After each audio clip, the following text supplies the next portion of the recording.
All right, imagine this. You're a hardworking resident of Lake County, Illinois, staring at your property tax bill that's bigger than your monthly grocery budget, and you're thinking, dude, enough is enough. It's time to pack up and head north to the promised land of southeast Wisconsin, where homes are cheaper and taxes won't make you cry. But hold on a second. What if I told you that paradise is starting to look a lot like the place you just left?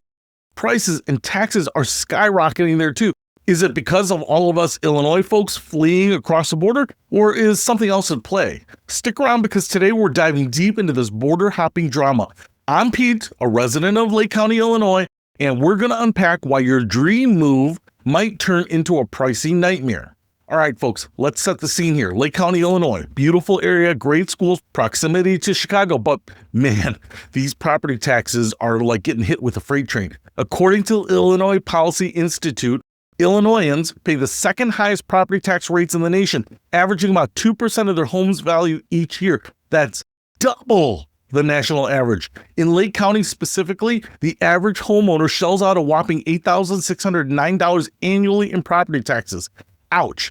And home prices, they've been on a rocket ride. From 2020 to 2024, the house price index in Lake County jumped from 120 to about 174. That's a 44% increase. Today, the median home sits around $400,000, up 2.6% just from last year. Now, I've got a personal stake in this. I live in Lake County, right on the edge of the Wisconsin border. I have spent most of my free weekends up in Kenosha, at the lake, biking around, seeing the parks, getting cheaper gas, and buying illegal fireworks. Yeah, the good kind that'll burn a whole state down. But fast forward to now, and I've seen friends and family eyeing that move north. I know I have. One buddy of mine packed up his family last year, sold his house in Waukegan for a tidy profit, and bought in Pleasant Prairie, Wisconsin. He was all smiles at first. Lower taxes, bigger yard. But 6 months in, he's texting me about how his new neighbors are complaining about rising assessments. Irony? So, why the allure of southeast Wisconsin?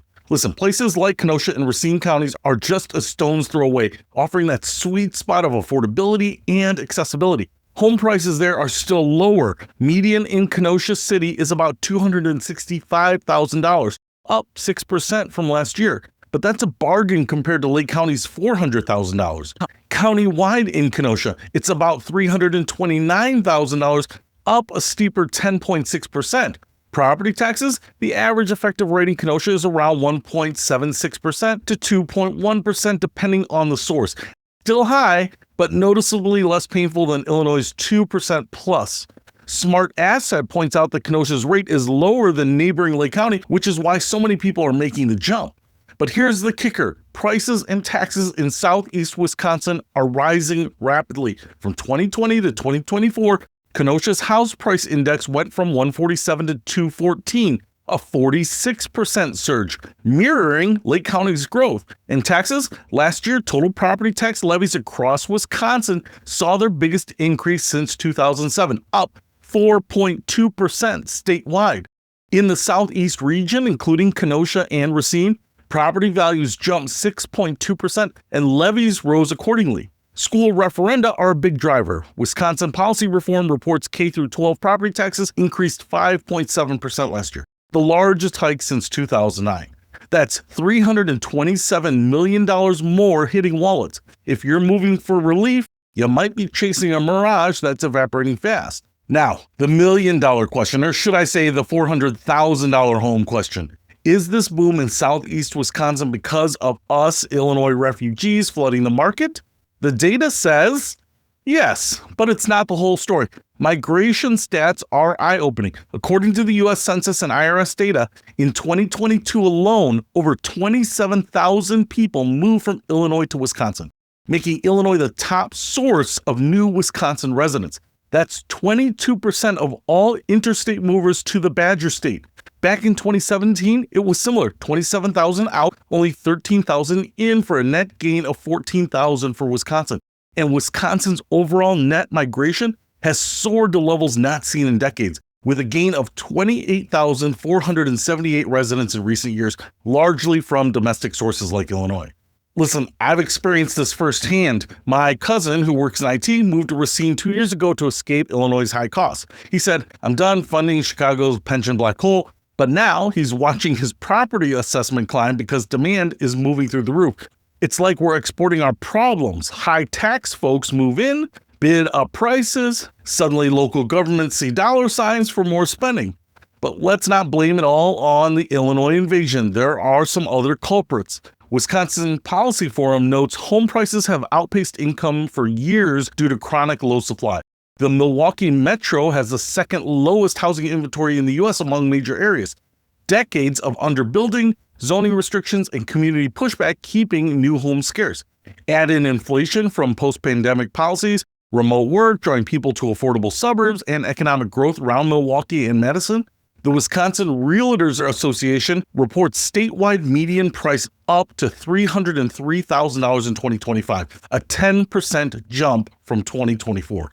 Low construction means competition is fierce. Bidding wars, anyone? Yeah, there are. Humor me for a second here. It's like southeast Wisconsin is that quiet bar you discover.